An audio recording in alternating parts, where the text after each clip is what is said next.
Continuing with the calendar, page 73, the printed calendar, House Bill 773, a bill to amend the Code of Virginia relating to the Government Non-Discrimination Act, creation. Report of the Committee on General Laws with a substitute.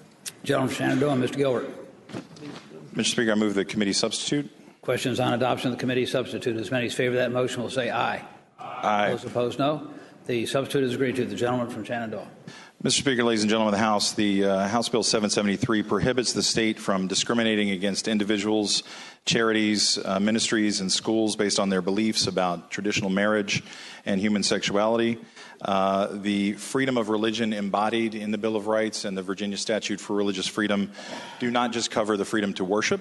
They protect the rights of individuals and ministries to put their core beliefs into practice in society, even when those beliefs, as we find them in the current climate, are unpopular and countercultural.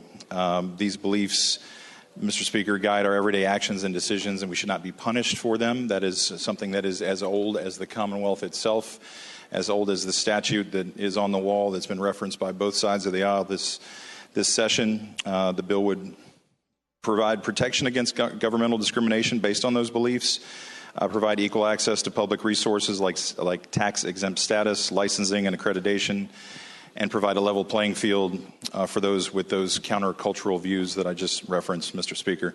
Mr. Speaker, I'm sure I will get some questions. I'm happy to answer those, but I will move that the bill be engrossed and passed to its third reading. Gentleman from Charlottesville, Mr. Toscano. Mr. Speaker, I rise for motion. Gentleman has the floor. Mr. Speaker, I move that this bill be re-referred to House Courts of Justice Committee, and I'd like to speak to the motion. Gentleman has the floor. Thank you, Mr. Speaker, ladies and gentlemen of the House. About 6 hours ago, we had a bill that the gentleman from Loudoun had. It was House Bill 1132. You remember that bill? That bill was referred to House Courts of Justice. And at the time, the argument was made that this is a bill that had some complex legal questions that required the expertise of attorneys to look at. And that bill was referred. About 6 days ago, there was a bill authored by the delegate from Prince William about unlawful detainers in immigration cases.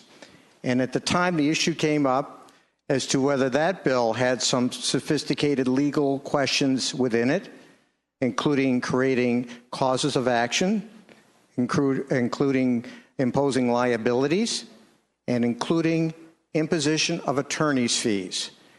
And if you recall, the decision was made at the time that a bunch of lawyers from the Courts Committee ought to take a look at that bill and rewrote the bill so that it would pass, in our view, constitutional muster. Well, Mr. Speaker, ladies and gentlemen of the House, this bill is far broader than the bill authored by the delegate from Loudoun, and, frankly, perhaps broader than the bill authored by the gentleman from Prince William.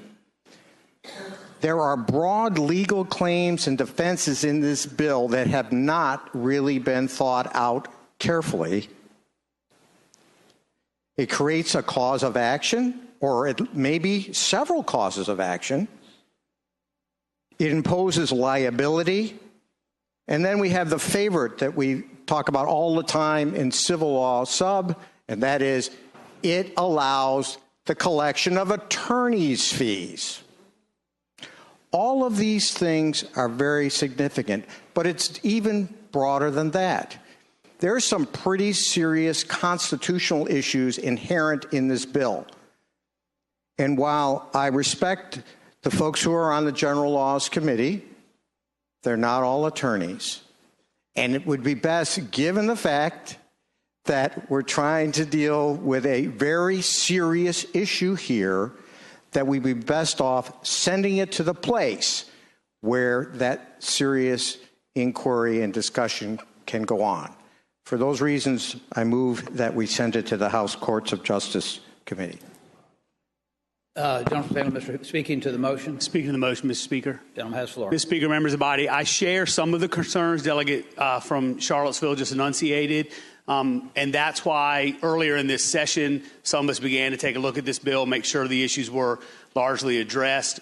several of the bills we've referred back today are because they touch on criminal issues, which are even more significant to go back to the Courts Committee. I certainly, Mr. Speaker, think going forward, we need to be more aware of these bills that are creating cause of actions and making sure that the lawyers get a look at them. In this particular case, I don't believe this one needs to. The chairman of the Con Law Subcommittee sits on general laws and had a chance to review this bill, as do other members of the Courts Committee. So while I appreciate Delegate Toscano's approach here, I don't believe this particular bill needs to go back, and I hope you will oppose the motion. The gentleman from Charlottesville, Mr. Toscano, has moved that House Bill 773 be referred to the Committee on Courts of Justice. As many as favor that motion will say aye. Aye. Those opposed, no? No. Chair is in doubt. As many as favor that motion will raise their right hand.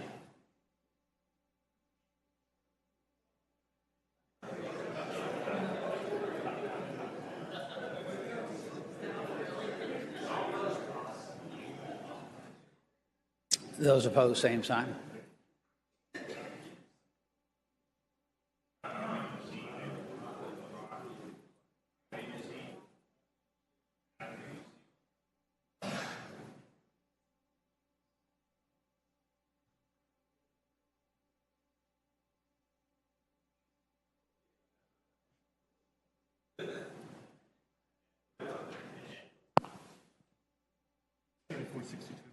Okay. The motion is denied. Mr. Speaker. Gentleman from Charlottesville. Thank you. Will the gentleman from Shenandoah resume the floor for one question? Will the gentleman yield? I yield. Gentleman yields. I thank the gentleman, Mr. Speaker. I'd ask the gentleman if, looking at this bill where it seems to carve out these categories of people based on what they believe, is it the gentleman's intent to create a kind of quasi-protected class in this legislation? Mr. Speaker, I would respond to the gentleman by saying that this bill is brought in response to the most prevailing and dominant cultural and social issues that appear to be flashpoints in the area of religious liberty, and that's why we limited it to the now 3 areas that it is intended to protect. I'm sorry, Mr. Speaker. Would the gentleman yield to answer the one question I have? Mr. Speaker, I would not yield, and I would like to speak to the bill at the appropriate time. Thank you. The gentleman from Fairfax, Mr. Simon. Mr. Speaker, speaking to the bill. Gentleman has the floor. Mr. Speaker, members of the House, we call this the Government Non-Discrimination Act. So that's a great title. Who could be against that? If only that's what this bill is actually about. Despite this title, this bill won't end discrimination against anyone. We already have a Government Non-Discrimination Act. It's called the Virginia Human Rights Act. You can find it in Section 2.2, 3900. It safeguards all Virginians from discrimination based on religion, period. But wait, there's more. In addition to the Human Rights Act, we have the Virginia Statute on Religious Freedom. That's right. We already have our own Religious Freedom Act, a Virginia RFRA, as it were, which specifically forbids government from substantially burdening anyone's religious beliefs. You might ask, why do we need this bill? What does this bill do? This bill would add language to the Code of Virginia to grant special rights and explicitly allow for discrimination for people that hold very specific religious beliefs about premarital or extramarital sex, same-sex marriage, and the very existence, will discriminate on people based on their belief that there's no such thing as a transgender person. And then it establishes a specific judicial cause of action to enforce their beliefs. This is a violation of the Establishment Clause, plain and simple. I mean, this is exactly what the court and the Supreme Court has said we can't do in cases like Larson v. Valentin. You can't elevate certain religious beliefs above others for special treatment. That's establishment. We're establishing a certain set of religious beliefs, and those are going to get special protection above and beyond what other people's religions call for. If you're going to do something like that, you've got to establish a compelling government interest. It's got to be really, and the tool you use has to be very closely related to this very specific harm that you're worried about having. We haven't seen anything like that kind of a demonstration. This isn't about protecting people from discrimination. This is about granting a license to discriminate. That's what this bill does. This bill is a bad bill. It's not about religious freedom, and I would urge the body not to engross the bill and not to pass it on to third reading. Thank you, Mr. Speaker. Gentleman Shenandoah, Mr. Gilbert. Mr. Speaker, speaking to the bill. Gentleman has the floor. Mr. Speaker, whenever there are conflicting rights, we have always found a way to accommodate religious principles and religious beliefs in this country. This bill simply seeks reasonable accommodations for those strongly held beliefs.